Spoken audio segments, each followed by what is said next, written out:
हरि ओम्। नमः सर्वेभ्यः। अद्य 24तमी कक्षार्थं सर्वेभ्यः स्वागतम्। Welcome you all for the 24th session on the online Sanskrit classes. अत्र एकवारं गतकक्षायाः पुनस्मरणं कृत्वा वयम् अग्रे चरामः। अत्र गतकक्षायां वयं दृष्टवन्तः तव्यत् अणियर् एतयोः प्रयोगम्। अत्र तव्यत् अणियर् सामान्यतया यत्र निश्चयेन कार्यं भवेत् तस्मिन् समये तव्यत् अणियर् एतयोः प्रयोगः भवति. So wherever we wanted to say action must happen or should happen, in that cases we can use tavyat and aniyar. So वयम् उदाहरणं वयं जानीमः, बालकः पाठं पठति. So एतद् वाक्यम् अस्ति सामान्यवाक्यम्. अत्र क्रियापदं पठति अस्ति. कः पठति? बालकः पठति. बालकः किं पठति? बालकः पाठं पठति. अतः अस्मिन् वाक्ये त्रीणि पदानि सन्ति. बालकः पाठं पठति.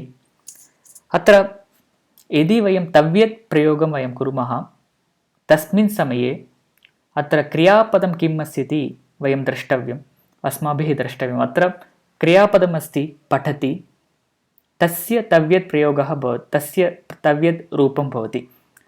अतः पठितव्यं भवति, अथवा यदि अन्यर् भवति चेत् पठनीयम् इति भवति. अतः पठति तस्य तव्यत् पठितव्यं, तस्य अन्यर् रूपं पठनीयम्. So first you have to see what is the kriya padam, the verb, and the tavyat aniyar will have their own forms for each verb. So we have to first find out the verb, and for that verb what is the tavyat form and what is the aniyar form, that we have to find out. The forms for tavyat and aniyar are patitavyam, pataniyam. Then here important thing is कः करोति, कः पठनक्रिया अस्ति, पठनक्रियां कः करोति? अत्र बालकः करोति. So the boy does the action of reading. So the boy, the whatever word which specifies the boy, that should be in the tritiya form.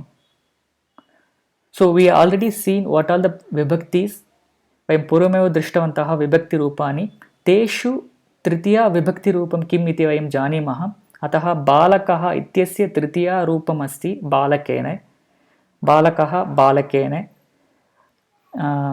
छात्रः छात्रेण, मार्गः मार्गेण, देवालयः देवालयेन, एवं तेषां तृतीया भवति. तथैव यदि स्त्रीलिङ्गं भवति चेत् बालिका भवति चेत् बालिकया, महिला महिलया, नदी नद्या, माला मालया, एवं तृतीयारूपाणि भवन्ति. अतः अत्र कर्ता कः अस्ति तस्य वाचकशब्दात् तृतीयारूपं भवति. अत्र अस्मिन् वाक्ये कर्ता बालकः अस्ति. बालकशब्दस्य तृतीयारूपं बालकेन. अतः प्रथमं वयं क्रियापदस्य परिवर्तनं कृतवन्तः. अत्र पठति पठितव्यं भवत्, अनन्तरं बालकः बालकेन, अनन्तरं बालकः किं पठति? पाठं पठति. अत्र किं पठति इत्यत्र किम् उत्तरं वयं प्राप्नुमः, तस्य उत्तरपदस्य प्रथमा विभक्ति भवति. अत्र किं पठति? पाठं पठति. पाठम् इत्यस्य प्रथमारूपं पाठः. अतः बालकेन पाठः पठितव्यम् एवं भवति. अत्र पठितव्यम् इति सर्वदा अत्र पाठः अस्ति चेत् तद् यस्मिन् लिङ्गे अस्ति तस्मिन् लिङ्गे एव पठितव्यम् अपि भवति. अतः बालकेन पाठः पठितव्यः एवं भवति. अतः प्रथमं किं करणीयम् अस्माभिः? पठति क्रियापदस्य तव्यत् रूपम्, अनन्तरं कर्ता तद् वाचकशब्दस्य तृतीयारूपम्, अनन्तरम् अत्र किं करणीयम्? अत्र पाठं पठनीयं, पाठः पठनीयः. अतः पाठं तस्य शब्दस्य प्रथमारूपं पाठः, अनन्तरं तव्यत् रूपस्य परिवर्तनम् आहत्य 4 सोपानानि सन्ति अत्र, तद्वयं स्मरामः. So first thing we have to translate the patati to patitavyam, then balakah to balakena, and patham to pataha. Then according to pataha, the patitavyam changes to patitavyaha. So these are the 4 steps we follow while we wanted to write any sentence here.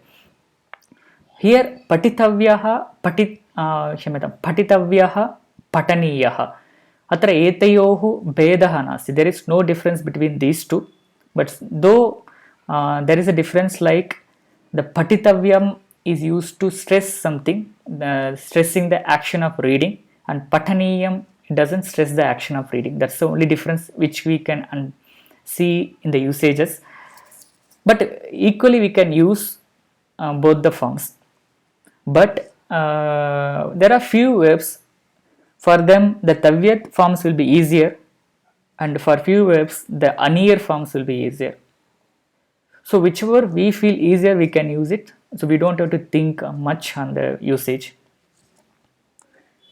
And agrima udaharanam asti Sita vatikam gacchati. Atra gacchati इत्यस्य तव्यत् रूपं गन्तव्यम्, अनन्तरं सीता तस्य तृतीया रूपं सीतया, वाटिका वाटिकां तस्य प्रथमा रूपं वाटिका. यदि अत्र वाटिका इति स्त्रीलिङ्गे अस्ति, अतः गन्तव्यम् इति गन्तव्या इति भवति. अत्र वाटिका गन्तव्या अथवा गमनीया. अतः अन्तिमवाक्यं सीतया वाटिका गन्तव्या, सीतया वाटिका गमनीया, एवं तेषां प्रयोगः भवति. अनन्तरं महिला पुष्पं क्रीणाति. अत्र का क्रिया अस्ति? क्रयणक्रिया अस्ति, क्रीणाति. अनन्तरम् अत्र कः क्रीणाति अथवा का क्रीणाति? महिला क्रीणाति. महिला किं क्रीणाति? पुष्पं क्रीणाति.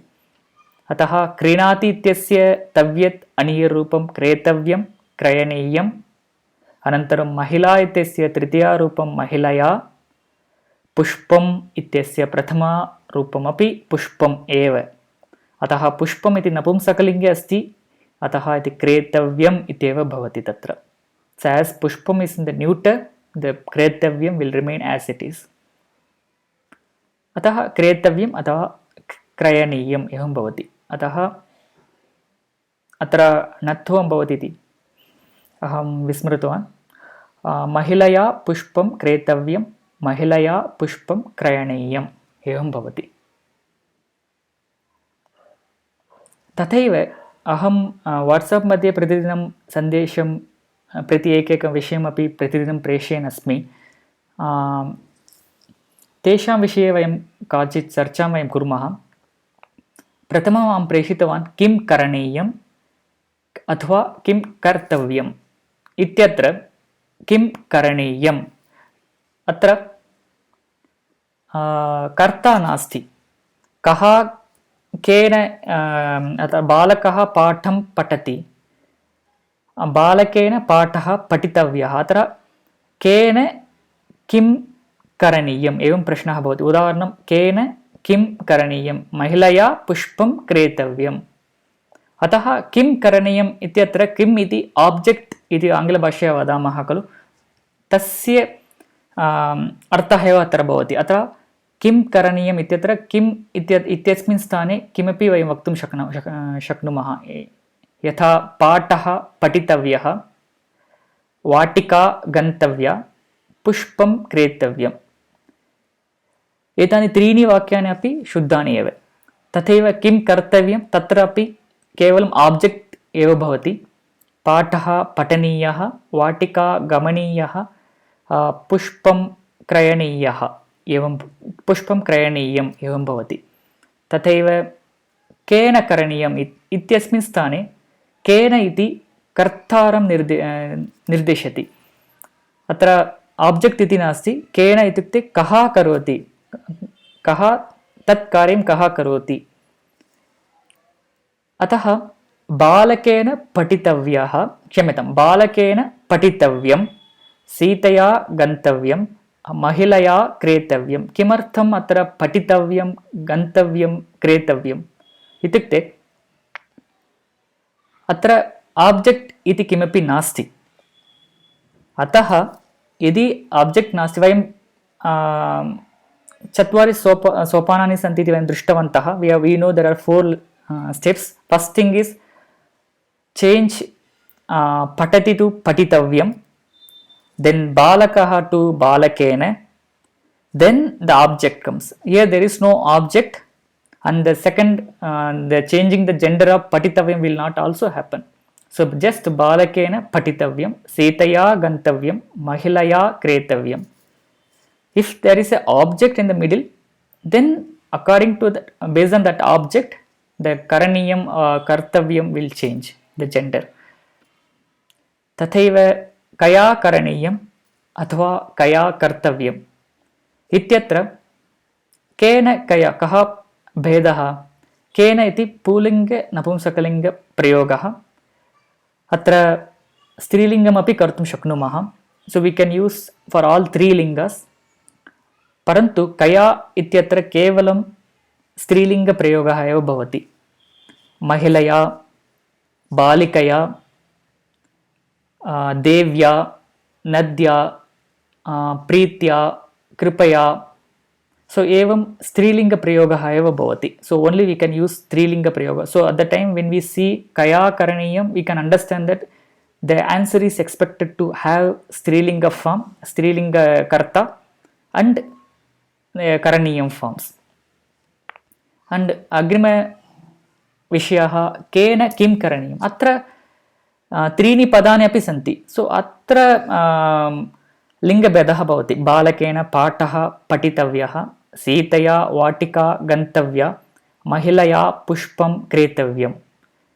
एवं 3 लिङ्गेषु अपि तेषां रूपाणि भवन्ति. एतद् वयं सम्यक् स्मरामः. अत्र कोऽपि प्रश्नः अस्ति चेत् प्रष्टुं शक्नुवन्ति.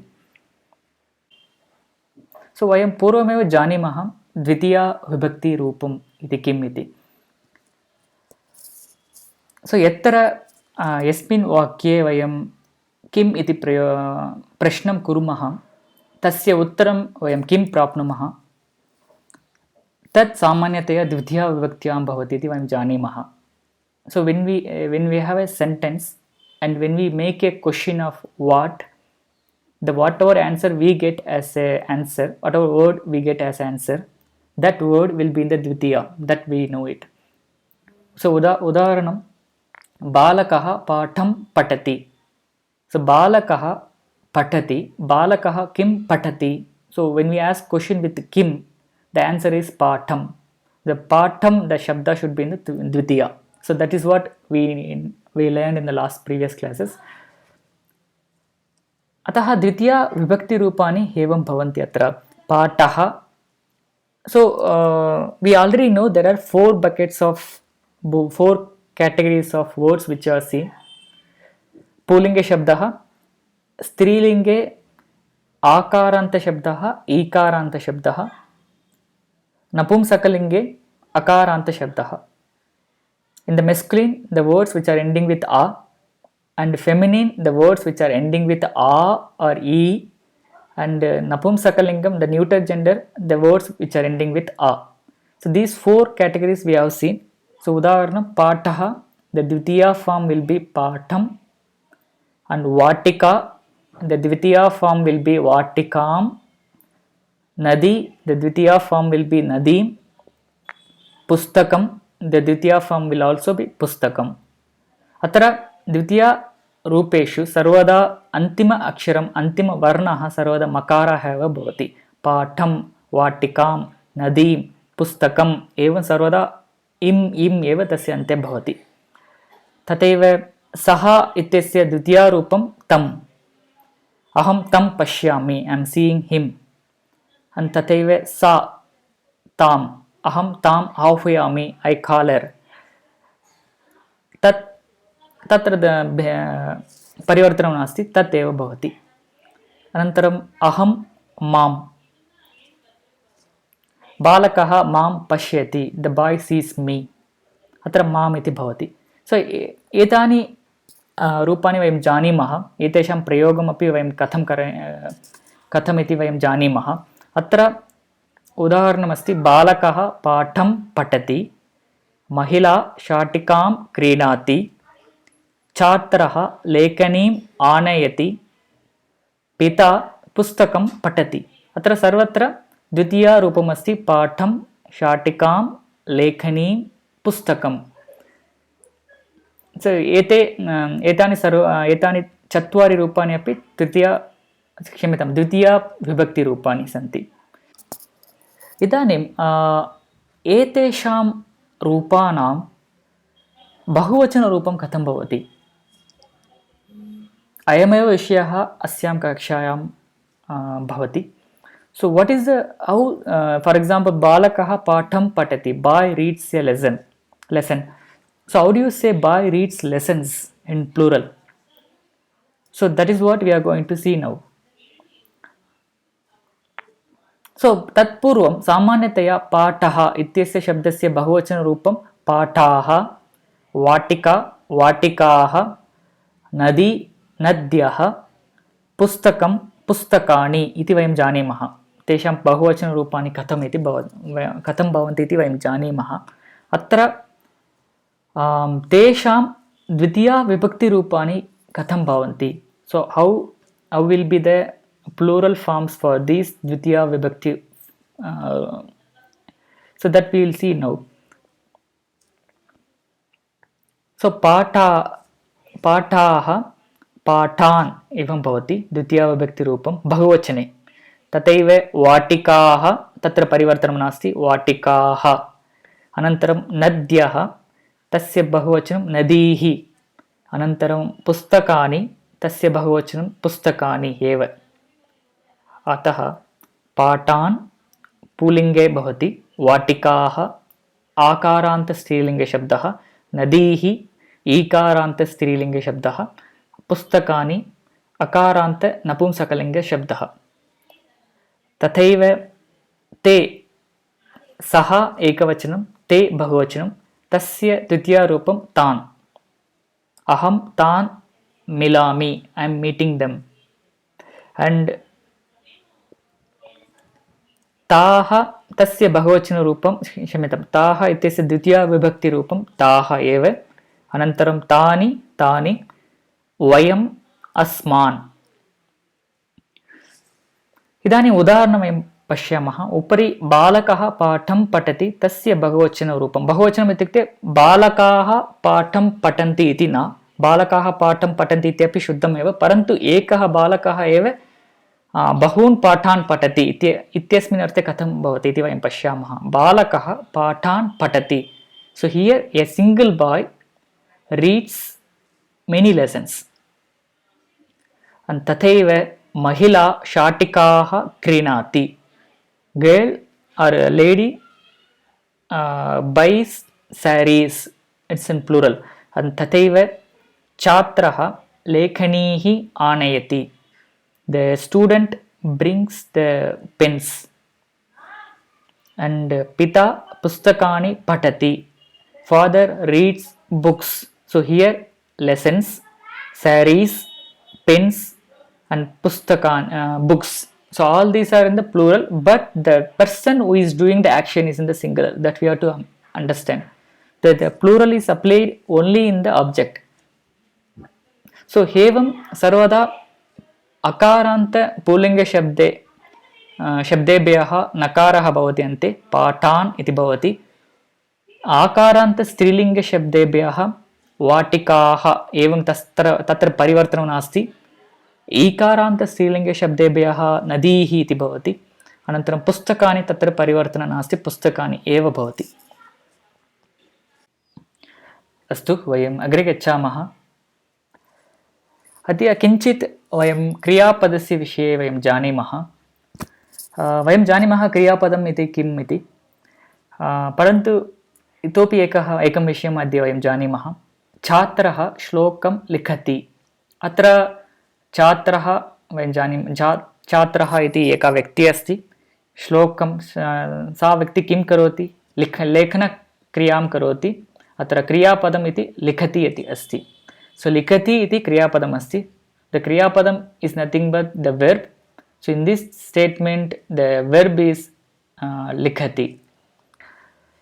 So अत्र छात्रः श्लोकं लिखति, छात्राः श्लोकं लिखन्ति, अहं श्लोकं लिखामि, वयं श्लोकं लिखामः.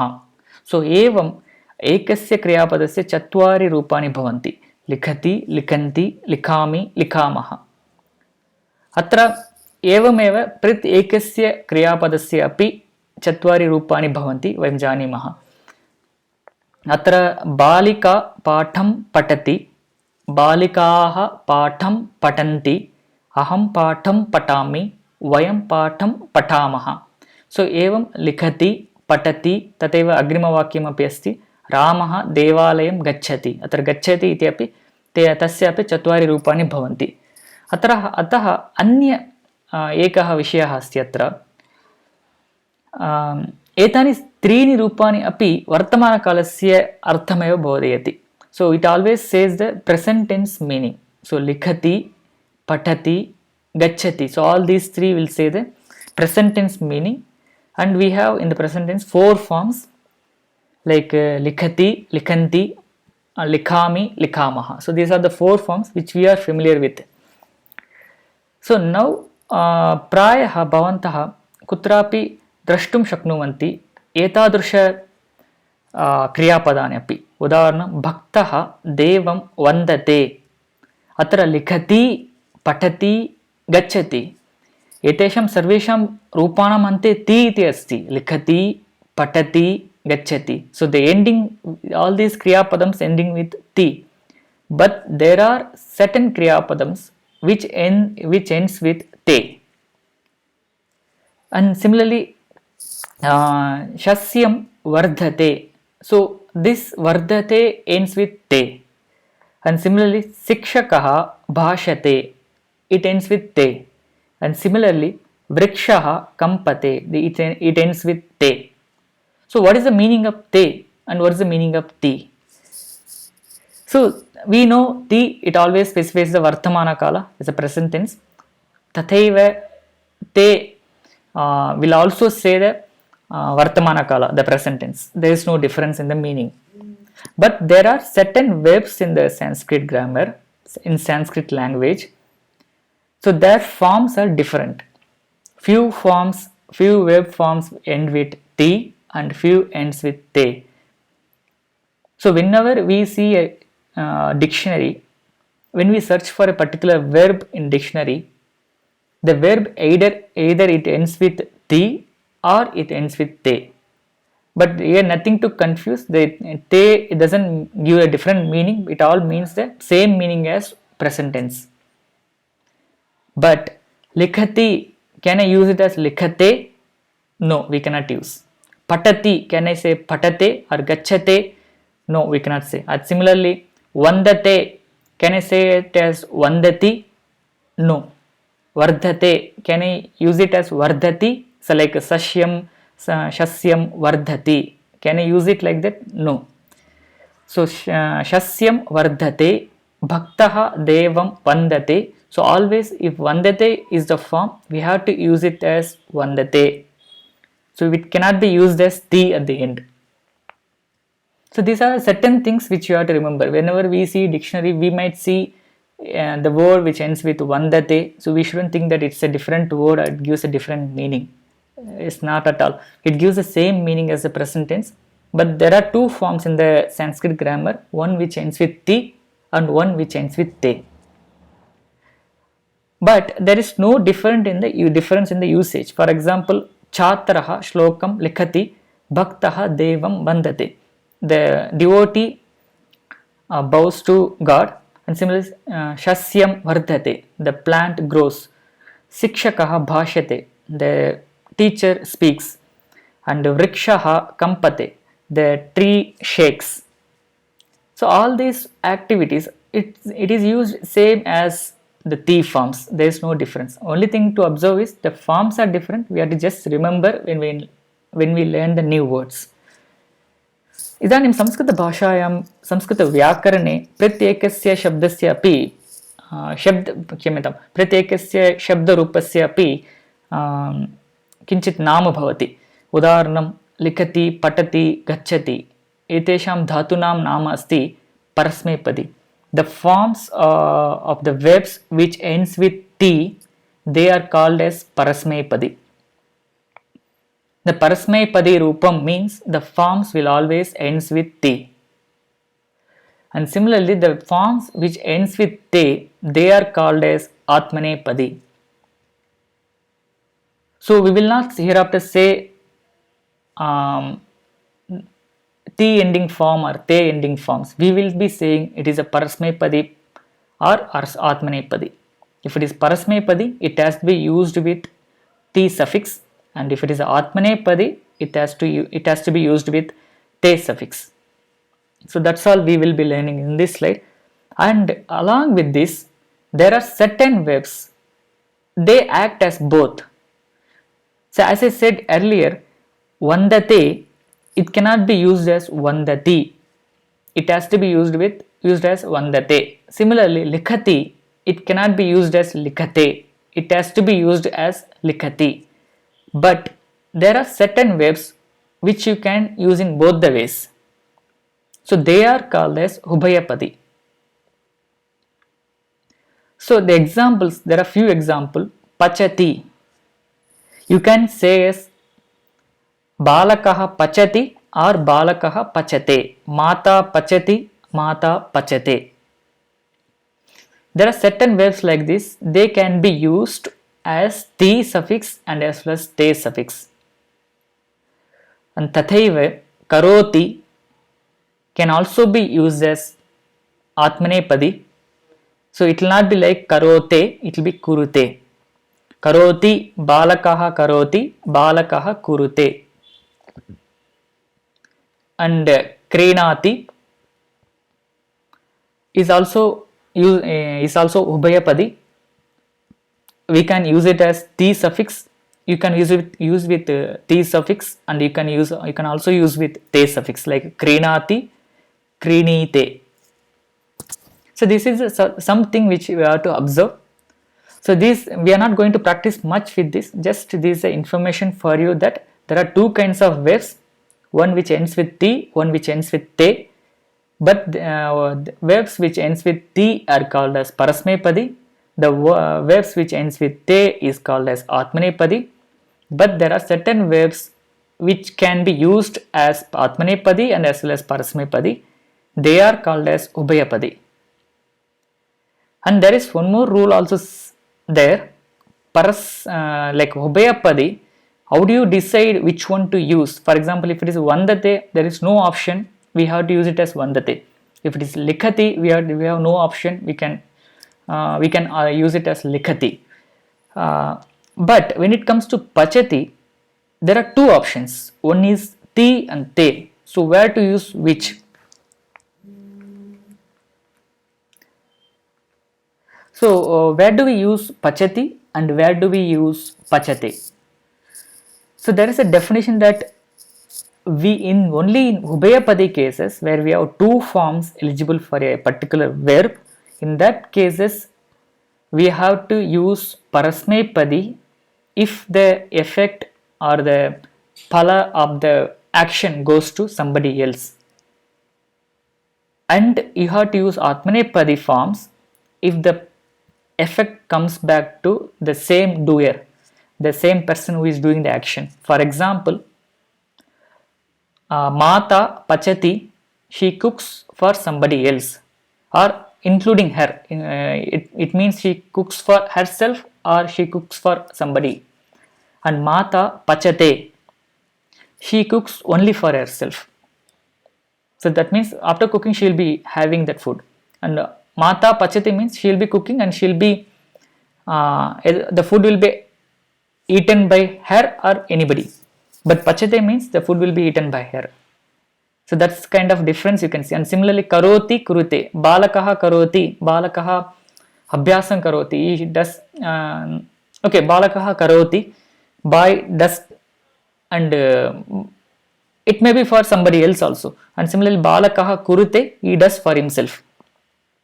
And similarly, Krenati can be used for buying for somebody or themselves, and Krenite, buying for themselves. So there is a difference, and this difference is only applicable for Ubhayapadi because we have two options. We don't know which one to use. In that case, we can make a decision based on this. But other than that, if it is a Parasmaipadi verbs, there is no option, and if it is a Atmanepadi verbs also, there is no option. Vandate should be used as Vandate. No, there is no chance of using it as Vandati. Similarly, Likhati should be used as Likhati. It cannot be used as Likhate. Only for Ubhayapadi we have this option. So we are not going to practice more exercises on this, as this is just introduction to the verb types here. Only we have three types of verbs: Parasmaipadi, Atmanepadi, Ubhayapadi. अद्यतन कक्षायाः संक्षेपः अस्ति. आत्मनेपदी रूपम् इति किम् इति वयं ज्ञातवन्तः. केचन धातवः आत्मनेपदिनः भवन्ति, केचन धातवः परस्मैपदिनः भवन्ति, केचन धातवः उभयपदिनः भवन्ति.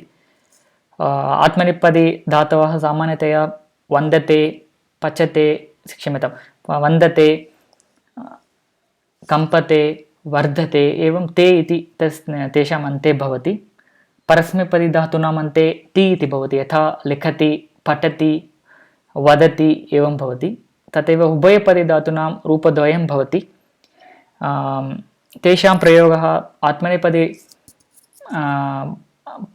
तेषां प्रयोगः आत्मनेपदिनी अपि भवति, परस्मैपदिनी अपि भवति. यथा पचति, माता पचति, माता पचते, एवं प्रयोगद्वयं वयं दृष्टवन्तः. अनन्तरं द्वितीया विभक्तिरूपं कथं, तस्य बहुवचनरूपं कथं भवति इति वयं दृष्टवन्तः. यथा पाठः, बालकः पाठं पठति, बालकः पाठान् पठति. महिला शाटिकां क्रीणाति, महिला शाटिकाः क्रीणाति. तथैव बालकः नदीं पश्यति, बालकः नदीः पश्यति.